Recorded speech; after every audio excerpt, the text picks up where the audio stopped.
How many slides for a 30-minute presentation? Have you ever wondered how many slides you should put in your speech? I know it's kind of an interesting question because there is no hard and fast rule. But if you're sitting in an audience, you want to see somebody who knows what they're doing, has also made a consideration for us as an audience, not seeing way too many slides. And so we're going to talk about that. I've been performing and speaking for 25 years, and I'm excited to share some of these tools with you.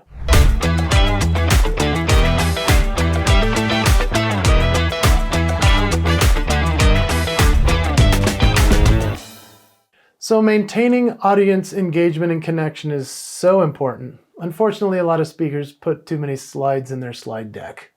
Have you noticed somebody who just stand up there cranking through slides and they're looking at them like, yeah, and you're just like, this guy has no idea what he's doing.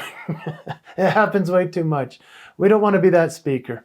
You want to be the kind of speaker that has put in the time, the effort, and the consideration for the audience that in a 30-minute presentation, there should only be so many slides. Slides really help a ton with memorable pieces of a presentation. The visualization piece. You know, it's one thing to speak, it's another thing to see on the slides some visual image that makes you go, oh, I get it. It's okay to show data, it's okay to show graphs and ideas and words, but make it so it's big enough, make it so it's consumable and can be seen in almost a snapshot. Unfortunately, too many people have way too much data going on in their slides. One of my favorite speakers in the world, she's a Hall of Famer, and she started as a comedian, but also in the business world. Her name is Connie Podesta. Connie Podesta is a genius, and I love how she starts her presentation. It's very funny. I mean, this is kind of a perfect way to start a presentation, and I speak about that in other videos, about how you can start well. Connie's one to watch because she comes out on stage and she goes, all right, everybody, I'm excited to be here today. I just have a question for you. I have a slide deck with over 100 slides, and I can use them, or by audience vote, I don't have to use them either. What do you guys choose? I've never heard an audience be like, do the slides. You know, most people don't want the slides. And she knows that. She actually doesn't even have them at all. So she's making a joke, in other words, about the fact that speakers have too many slides and most people don't want to see them. And that gives her the chance to just riff and do her thing because she's been on stages now for decades, so she can do what she wants up there and she kills it every time. She's doing comedy, she's doing audience engagement, she's bringing people on the stage. But if you have slides and you feel they're important, just like I do, I don't get on stage without slides much anymore. This is why we're talking about it today. But I thought you'd enjoy that one from Connie because it makes me laugh. Let's talk first about your 30-minute presentation. Have you got your introduction, your closing, and your middle? It's important to be able to know exactly what you're doing in terms of the flow of the speech, because if you don't have that figured out, it's going to be hard to figure out which slides you're going to wisely choose to put in. So make sure you have an introduction, a middle, and a close. And remember, your audience only has so much of an attention span. It used to be in the 70s and 80s that slides would be the most important part for a speaker, and they would talk about that in all speaking courses, that you have to have the slides. Nowadays, however, because our attention spans are so short, everybody has a phone that can distract them and they can do work there instead. Think about your audience's attention span and what slides they absolutely have to see. I call it the Goldilocks principle, finding the exactly perfect setup for what kind of slides you need and how many you should have. Goldilocks, if you remember that story, they tried the bed and it was not too hard and not too soft, it was just right. When we have that in our slide deck, the audience appreciates it so much. So think about the Goldilocks principle when you're putting together your 30-minute presentation. So here's some rules that I live by with my slides, and I hope that you'll implement these. Number one, they should be image-driven, not data-heavy.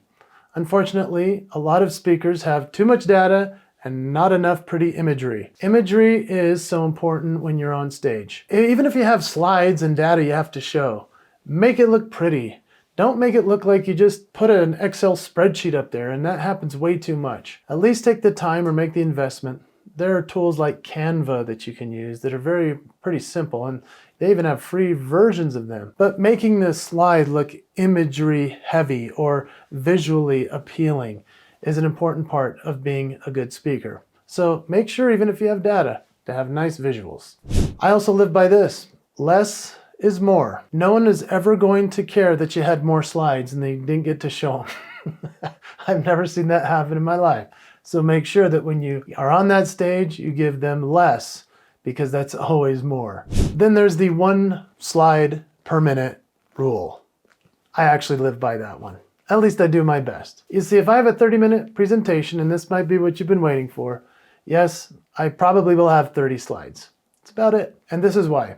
Because I want the slide to live up there long enough for them to capture what I'm trying to put across. Whether it's a couple of points or a quote, an image of some story I just told. But you only want them to live up there for about a minute at a time. In fact, I sometimes will even have it be about 30 seconds, and then I'll go to a catch-all slide, which is like my logo or the event theme. And so I might just put it up there long enough to say, I know that's all they need to see that. And then I'll go to the catch-all logo to allow their minds to reassimilate that we're going to another place. So try to live by that. 1 slide a minute. I would also advise you to make every slide legible. Every word has to be legible.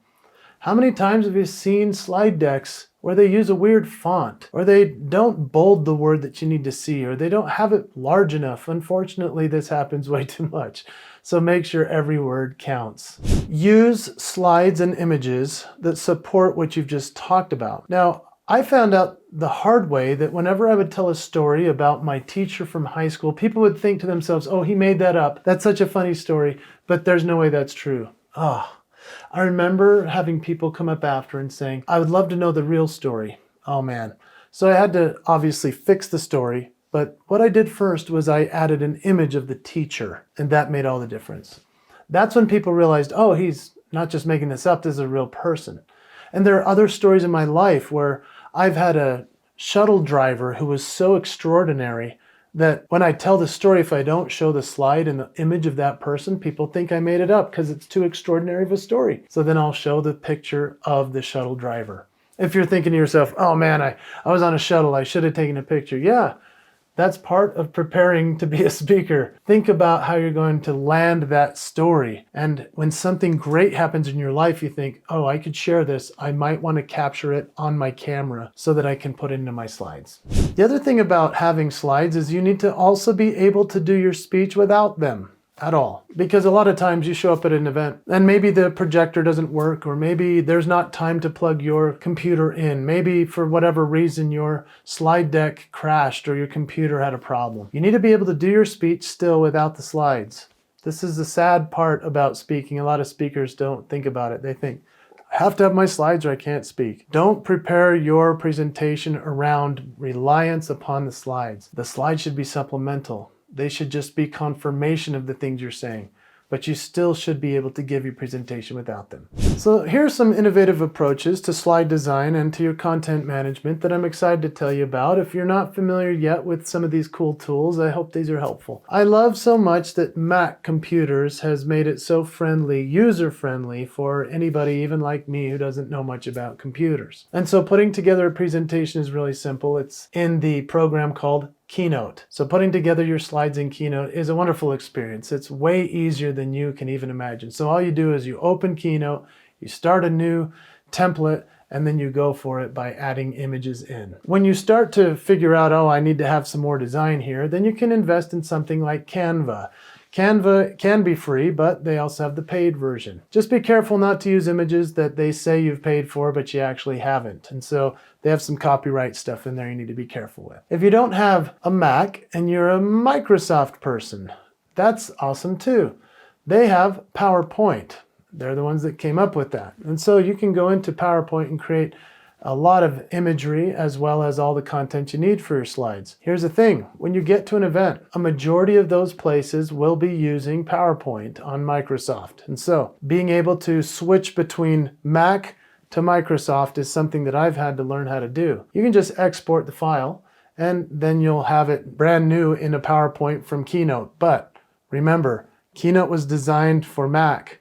When it goes over to Microsoft, it changes. So make sure to go through all your slides and see if the fonts are weird or if some kind of imagery has shifted. I would also recommend that you can create slides on Google Slides. And that's a really cool place actually nowadays that even kids are learning how to do in the classroom, which is really exciting. So Google has their option, as well as there's one called Prezi, which I haven't used as much lately, but Prezi is really cool because It's like you can have a little image that expands into a large image and it just continues to magnify from within itself. Some really cool imagery out there. There's lots of other ones as well that I probably haven't mentioned here.